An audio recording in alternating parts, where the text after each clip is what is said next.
My World of Travel with Michael Byrne, taking you on a virtual journey each week. Welcome to My World of Travel. Join Michael each week on his up-and-coming podcast as we explore remarkable destinations that each tell a unique story. To my second podcast of My World of Travel.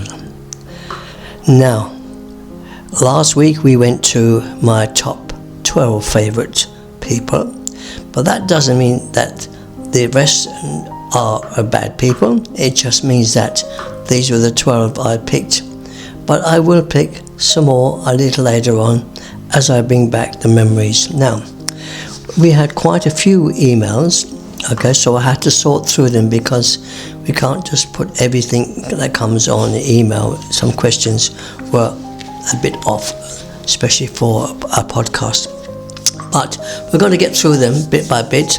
First of all, I want to recap on what we did last week. We talked about packing your bags and getting ready for a holiday. Well, as you know, it's coming at Christmas now and things are getting quite busy, and travelling to see Santa Claus is quite an experience, and you want to make sure that you give your child the best experience that you can have. So throughout this week, I want you to just think about that and to email me with any questions you might have about what happens over the Christmas period in, of course, Santaland. Okay, and my email is myworldoftravel@outlook.ie. It's right in front of you. You can see it. Okay, My World of Travel. Now, I enjoyed my last podcast. Went a bit over the time, but we'll try and keep it under the time this time. I like to get about 15 minutes before anyone gets bored. But of course, we will be having another virtual travel to another country. An exciting thing. I love bringing you on different countries each week. Now, okay, we'll have to get through some of our email. So we'll start off, we'll take a break and talk about other things which I know you like to talk about. First of all, we had a question from Susan from Surrey, and the question was, how can we make sure we get what we paid for? Well, first of all, as I told you in my first podcast,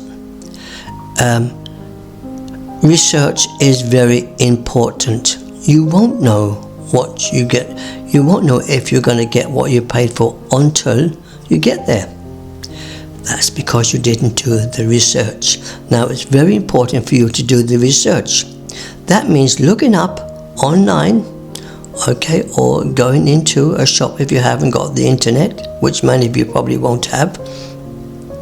Going into a travel agency and sit down with them for a good long time and let them go through the different countries and what the hotel has to offer. Or you can go in a public internet cafe. Okay, there's no excuse for you not being able to do your research. Look up the hotel, see what the accommodation is like, because you can see it, and then you can request a good accommodation. Now, make sure that you always will remind them that you are coming. I mean, when I go on holiday to Mallorca and places, I always do at least 4 to 5 emails to the owner of or the manager of that hotel, so that, and then I ask him questions about the room. What does the room entail? Okay, what am I paying for? What do I get? They are very important questions, and everybody seems to forget about them until they go on a holiday. They think everything is going to be as smooth as a pancake. It's not going to be like that. You have to check. It's up to you to check to make sure. Okay? It doesn't matter if you're traveling with a travel agency, because the reps nowadays are mostly digital and they can't be everywhere. And TUI and other agents, they've got no reps in hotels. So most of the hotels have local people, staff. And it's up to you to make sure you have your room correct. So you can do that by keep sending email to the manager or to the reservation lady or man who's in charge, and request and ask them what has it got in the room. And make sure you write it down what they've told you, and get the name of the person you're talking to on the phone, because that's very important. Only then can you have some idea of what you will get if you get what you paid for. Okay? Because there's an old saying that you will get what you paid for. So if you paid a cheap holiday or a 3-star hotel holiday, you will not get the same things as you will get in a 4 or a 5-star.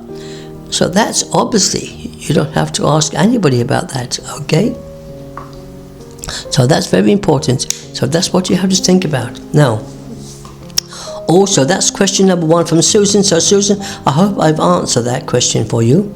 Okay, it's very important for you to do research and look up where you're going, and to see if it's what you have in your mind, and has it got everything. Has it got a shower?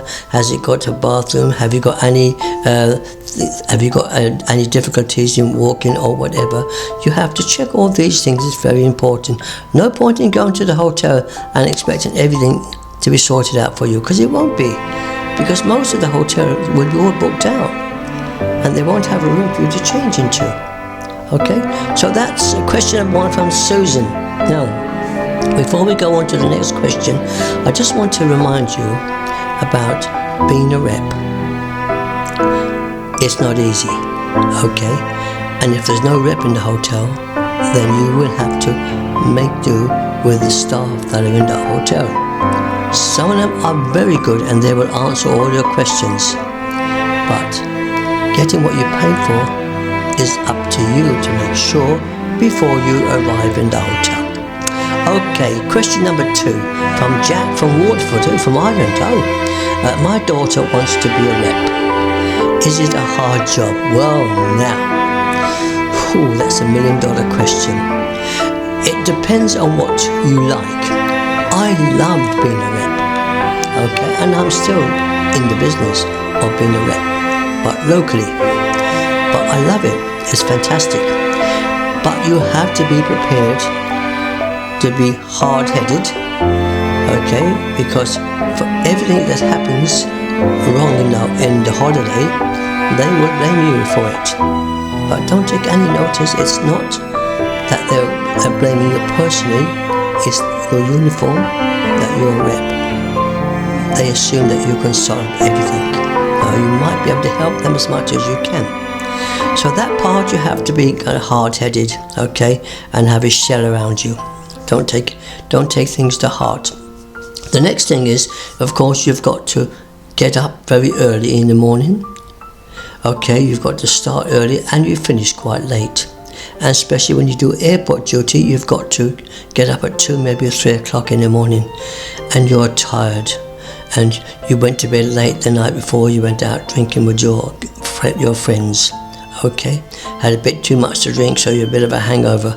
That's not on. You won't last as a rep then, okay? You cannot burn the wick at both ends, okay? My advice to you as being a rep is make sure you are organised. You go to bed fairly early, when you can, that is, and get up as early as you have to get up for your duties. So that's one part of it. The other part is that you are responsible for the guests to make sure that they have a good holiday, okay, and you advise them on what excursions they can go on, and they pay you some money. Now, the problem is that most people don't know how to handle money. I'll tell you why. Because if you drink, if you smoke, and you go out, sometimes you might run out of cash. So you'll just dibble into the liquidation money, the money for sales you might have, and then I'll put it back when you get paid. Sometimes that doesn't always work out. Also, make sure that all the money that you collect is put in a safe. Don't touch it, okay? Check it every night against your ticket sales. So you have to be a bit of an accountant as well, and be a responsible person that you can handle money, because whatever you are down, when you liquidate each week, you will have to pay out of your pocket. And you might say, I haven't got the money. Okay, when you get paid, it will be taken out of your salary. So instead of getting commission, you'll be losing it. So that's another part of being a rep, is being responsible. Okay, looking after cash. Also, sometimes you have to make decisions. Okay, your manager might not always be there to supervise you, so you therefore have to make a quick decision about a guest, if there's a problem or issues or not. Mostly you can always go to the hotel management. So that's another secret that I've always had. I always make sure I get on with the managers of the hotels, and that's very important. Okay, so you have to be responsible for the cash, responsible for yourself, for getting on duties in time, responsible for your tidiness, make sure your uniform is clean, and make sure you go to bed early. You can enjoy yourself when you are off the following day. That's very important. So there's some of the little tips I can give you. I can give you a lot more, which we will do throughout the podcast bit by bit. But that's question number 2. Okay, so Jack, your daughter will be able to be a rep if she can do those things that I've just told you. They're very important, and they will look out for that, because you will be tested. You get a couple of weeks trial, and if you're not successful, okay, you also have to be a good salesperson and also a good personality. There's lots more I will tell you as we go along. Now, number 3, Linda from Southport. Why is there no reps in most of the hotels anymore?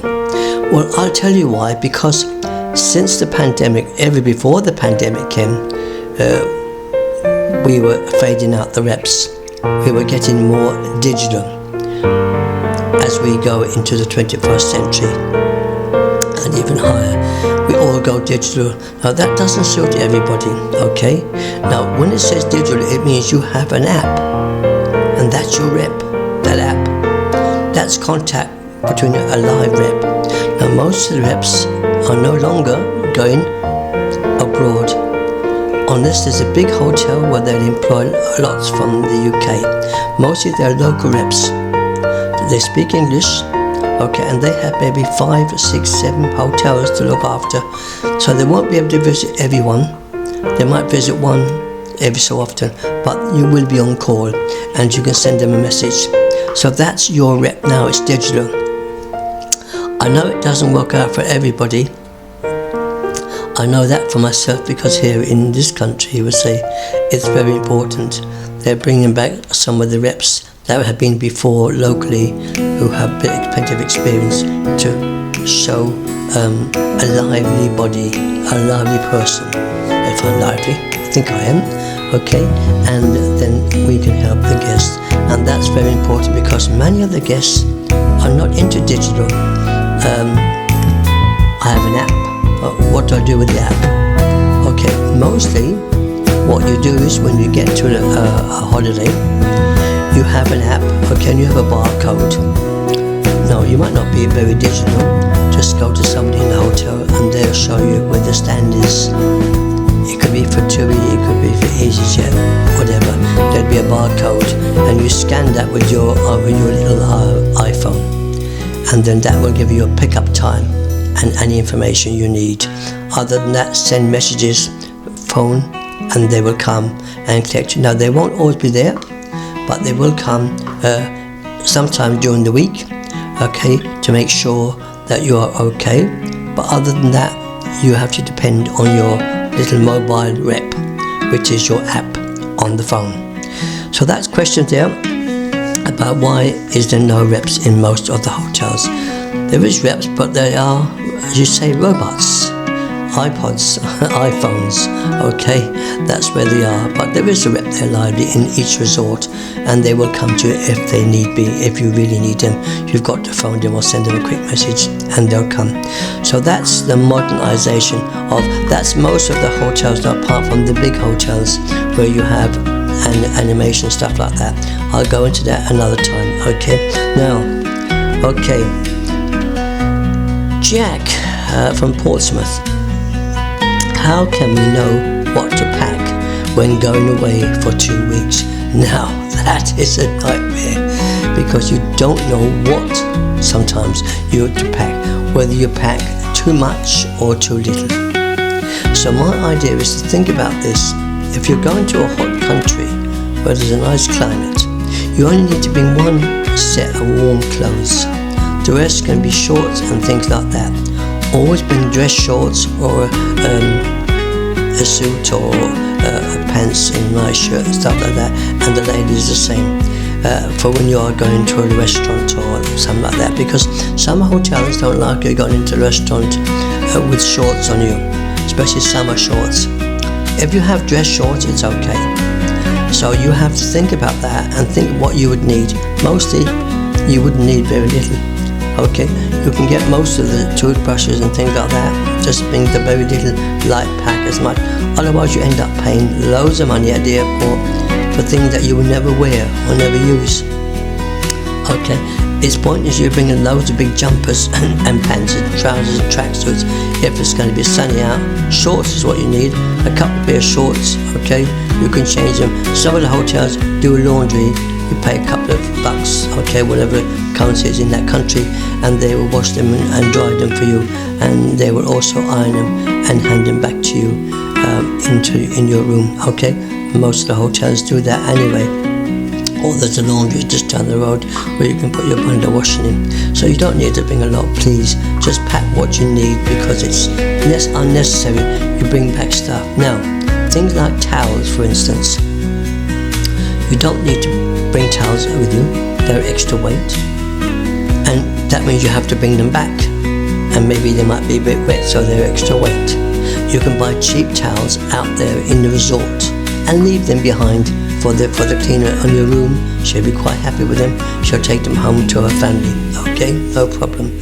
There, at least you are looking after the local environment. Okay, so you don't have to bring loads of towels and things like that. It is really a lot got to do with sensibility.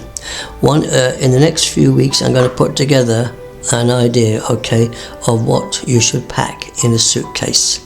So I can give you a little picture of it, so it will give you an idea. So that's coming up in a week or 2 weeks' time, okay?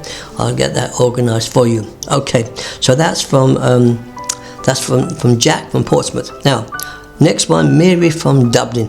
Hello there, Mary from Dublin. Yes, I am Irish, okay? How can we get a refund if the flight is delayed? Now, this is a tricky question because some flights, there's a limit into how long they've got to be delayed, first of all, before you're allowed any money. Normally, or any refund, should I say, normally what they do is, if you are delayed 2 hours or an hour or so, they give you a voucher where you can get something to eat at the airport. Okay, it depends on what's causing it. If it's a technical problem, or if it's the weather, maybe a dust cloud from a volcano or something like that, then you'll have to wait until you go back to the UK or to whatever country you are from, and there is a procedure there that you fill out the form, okay, and everything you do have to buy extra in that hotel or that resort, keep receipts so you can get the money back. But you will have to wait, and sometimes you might have to wait quite a long time. It depends also on what you're claiming for and how long you've been delayed. If you're delayed 7 hours or 6 hours or 24 hours, there's a big difference. But a couple of hours, you might be lucky if you get a food voucher. It depends on the airline, and it depends on what the problem is. If it is from the airline, sometimes the pilots are overdue their flight time, so they have to wait till another pilot comes out. Then you will be entitled to a refund for that, because that's not your fault. But sometimes things happen technical where it's better to be safe than sorry. So just be advised about that. But there is procedures. You'll get that from your rep or from your app, okay, and they'll give you advice on what to do. But I've just told you now mostly what to do, okay. Mostly when you go back to the UK or whatever country, you will contact your person who you booked the holiday from, and your insurance will cover that. But you have to have proof that you bought this receipts. It's no good saying I spent £100 on clothes because I lost my luggage or something like that. That's not on. You have to have receipts and proof that you had these items or that you bought these items. So that covers it. To Mary from Dublin, how can we get a refund? That's how you do it. It is a slow process, believe me, okay? Now, Kathleen from London, why do we not have reps anymore at most hotels? Is it from cutbacks? Now, I've gone through that with a question there from Linda from Southport. Now, it's not just cutbacks, it's because we go to digital. Okay, we are in digital, and also because of Brexit, it's very hard and costly to bring reps out from the UK for every hotel.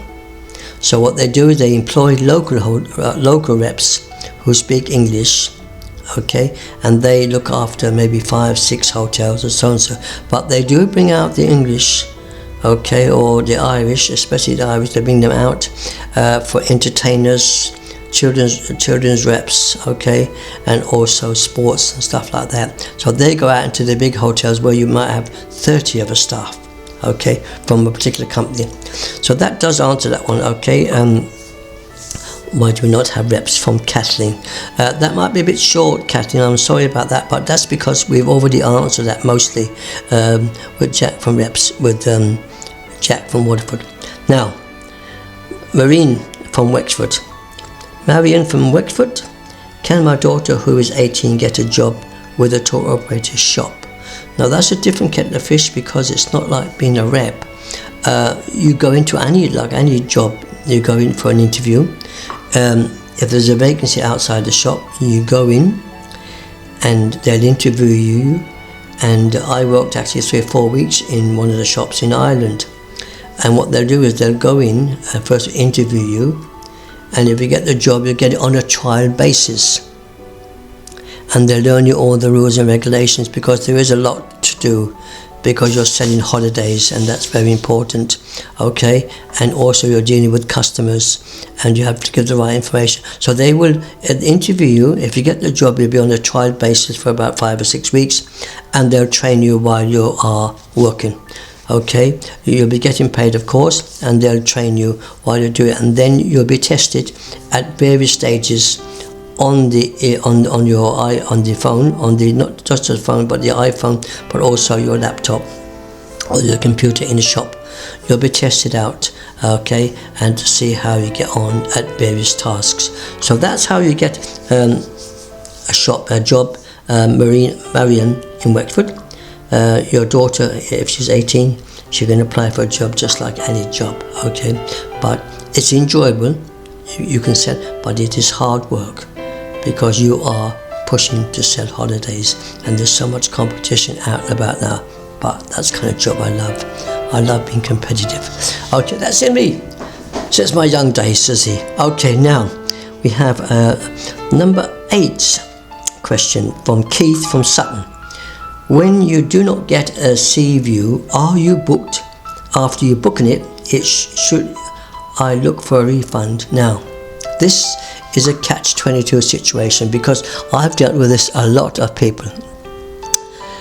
A sea view means that you can view the sea. Now that doesn't mean you have a big wide space with the sea looking out there. No, you can look out the corner and have a sea view. Once you can view the sea, you have a sea view, and that's in the back of your booking. Whether you're online, like before we had brochures, but now we haven't. But online, that's at the back of it, okay, and in small print. Okay, a sea view means that you can view the sea, either the corner, the middle, or that corner. As long as you can see it, then you are classed as having a sea view, and you will not get no refund, okay? And also, it's on. They don't promise you if you pay for a sea view, okay? It doesn't mean you're going to get a brilliant sea view, not necessarily.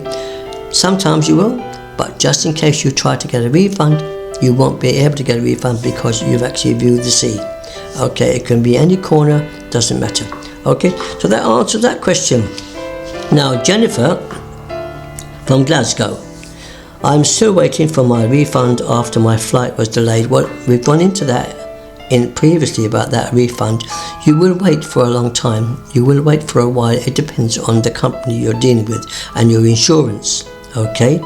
And how long you've been late, how long your flight was delayed. All that will come into it when you are inquiring about it when you go back to your country or origin after your holiday, okay? So we've gone through that quickly because that's already done there. Further now, our final question is from David from Birmingham.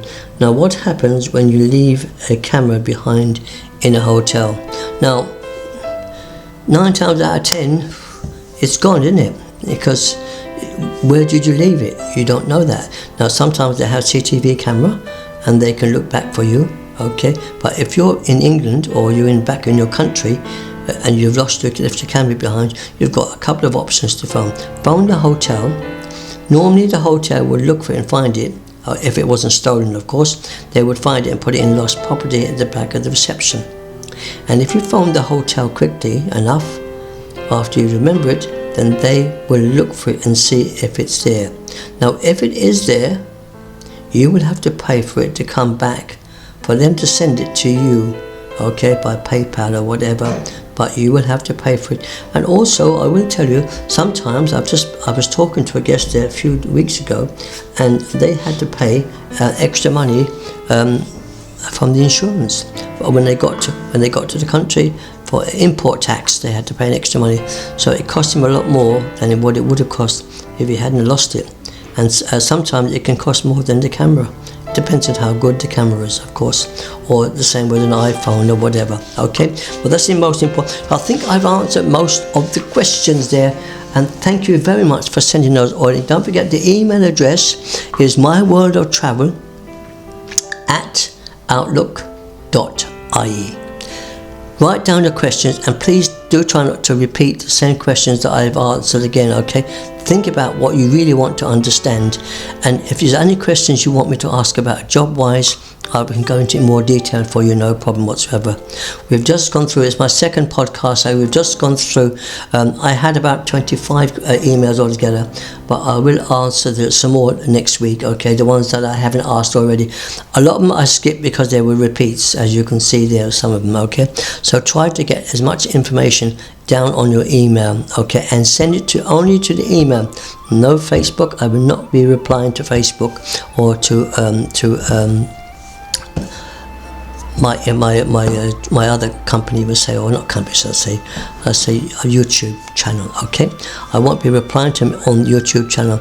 I will reply to him by email, because then I can answer all the questions you ask each week on my podcast, okay? Now, after this podcast, I'm going to bring you on a nice virtual journey.